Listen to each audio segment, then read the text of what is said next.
So you are the salt of the earth, light to the world. Today's gospel has more metaphors and slogans that could be used on bumper stickers than almost any other reading we have. How many times have you heard, "You are the salt to the earth"? I don't see every hand. I'm surprised. Does that mean some of you have not heard that metaphor? So yes, up there. Oh, good. All right. Thank you. Okay. These metaphors would be known in Jesus' time, but I think perhaps in our time, they've lost their punch. So salt for us, table salt, cheap, most of us have it. If we run out, we run to the grocery store and we buy more. I don't know how many times people really think about salt, except perhaps if they're baking and they run out. But in time of Jesus, salt was very, very valuable. It was not only for taste, it was a preservative. It would preserve food. It was a disinfectant. You can mix it up and clean wounds and other things. It was needed for life, both human and animal. It was so valuable that many places would control legally who could produce it. And we know from the Roman soldiers that they would be given a special allotment of salt. The Latin word for it is salarium argententum. It means for us today, salary. It was that important. So when they heard a connection to be salt for the earth, or if we think about light, we go over and flick a light switch and light comes on. I don't know about you, but I don't really think about where it comes from or the fact that I have it until perhaps maybe once that winter when the power goes out. But I take for granted that I have light. That was not the case in the pre-industrial world of no light switches and no power. Light was literally life. When it came to the sun, it would grow your crops. When it came to candles, it would light your way in the darkness. It was valuable. So when Christ turned around and said to you, "Be salt of the earth and light for the world," that was pretty amazing. That meant that you were to be a vital part that made the world the way it was, that made it work. You were amazing if you were salt or light. But who exactly was Matthew talking to? What you may not hear, because we get just a part of Matthew's gospel, is that this comes right after the verses on the Beatitudes. Had we not had the Feast of the Presentation last week, we would have heard them here in church last week. Do you remember what the Beatitudes said? "Blessed are the poor in spirit, for theirs is the kingdom of heaven. Blessed are those who mourn, for they will be confronted. Blessed are the comforted. Blessed are the meek, for they will inherit the earth. Blessed are those who hunger and thirst for righteousness, for they will be filled. Blessed are the merciful, for they will receive mercy. Blessed are the pure in heart, for they will see God. Blessed are the peacemakers, for they will be called children of God. Blessed are those who are persecuted for righteousness' sake, for theirs is the kingdom of heaven. Blessed are you when people revile you and persecute you and utter all kinds of evil against you falsely on my account.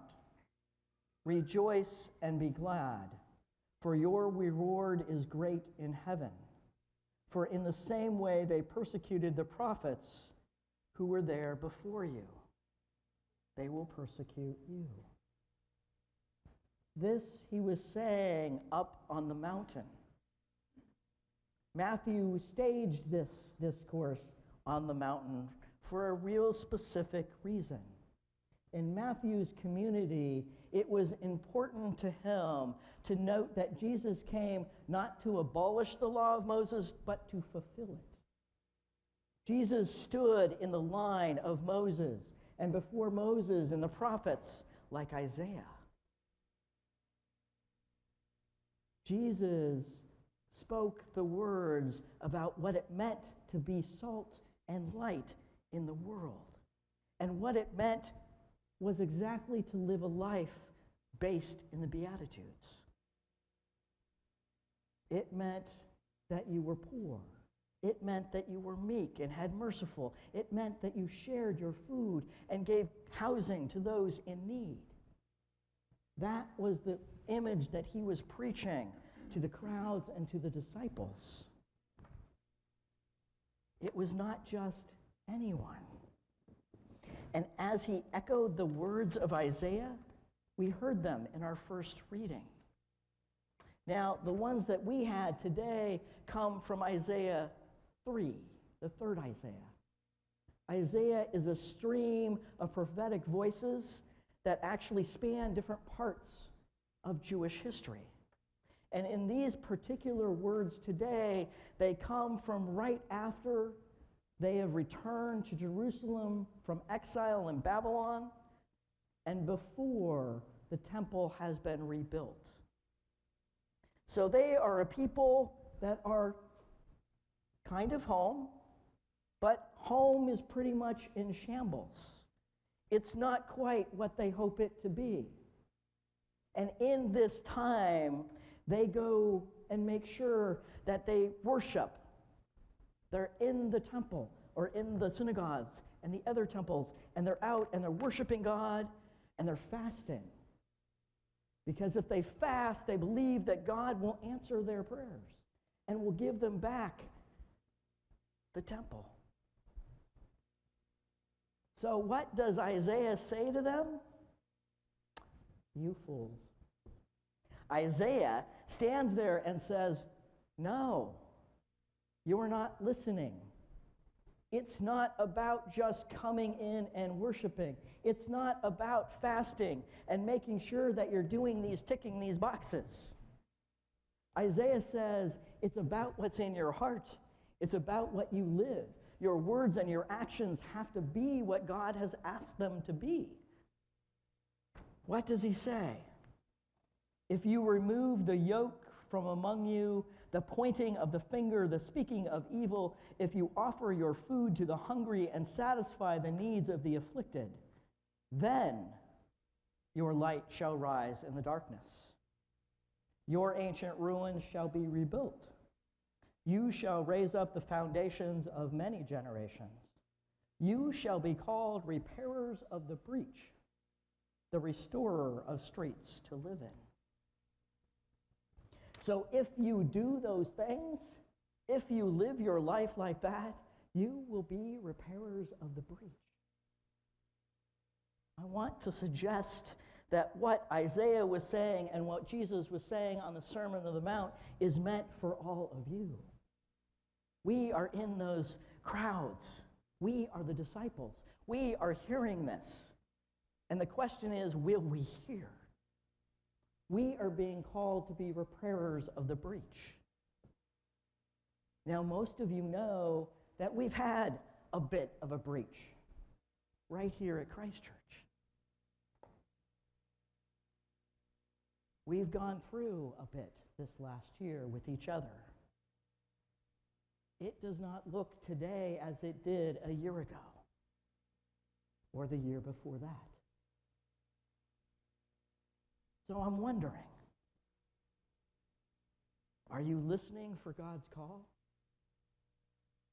Are you listening for how God is calling you to be salt and you to be light? Yes, out in the world, but also here in this community. Will you answer the call to be repairers of the breach? Many of you have heard me talk about Dorothy Day.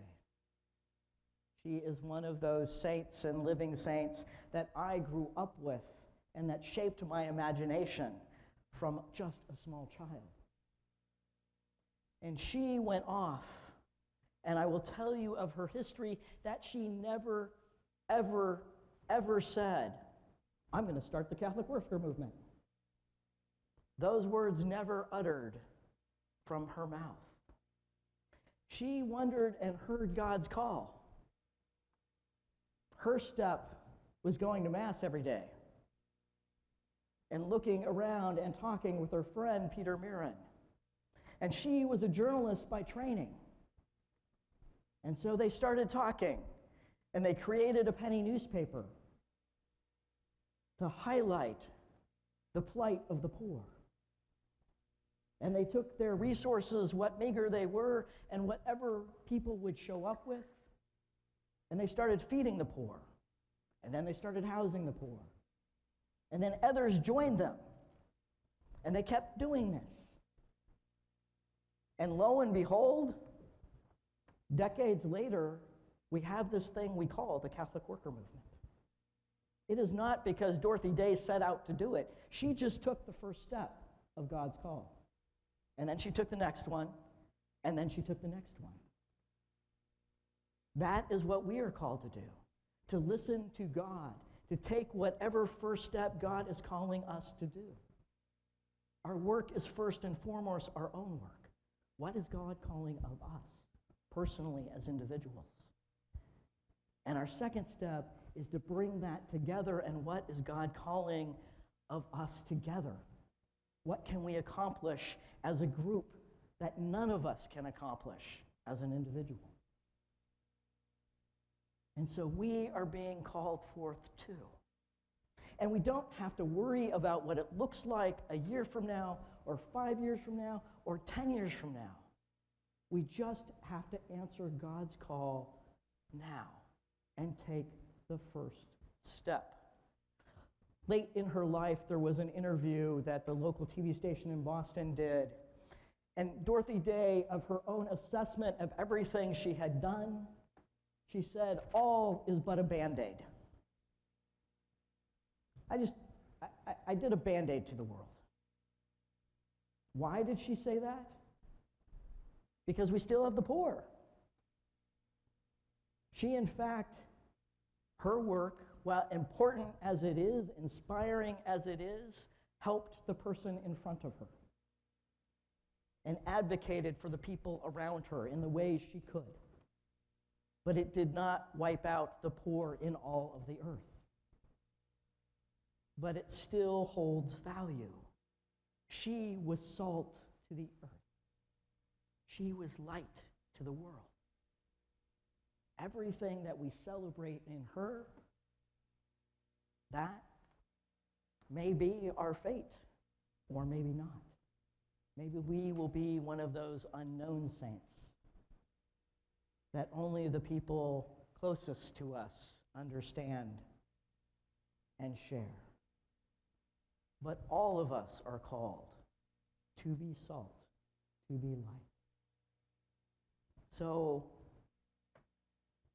encounter God, pray to God, listen to God.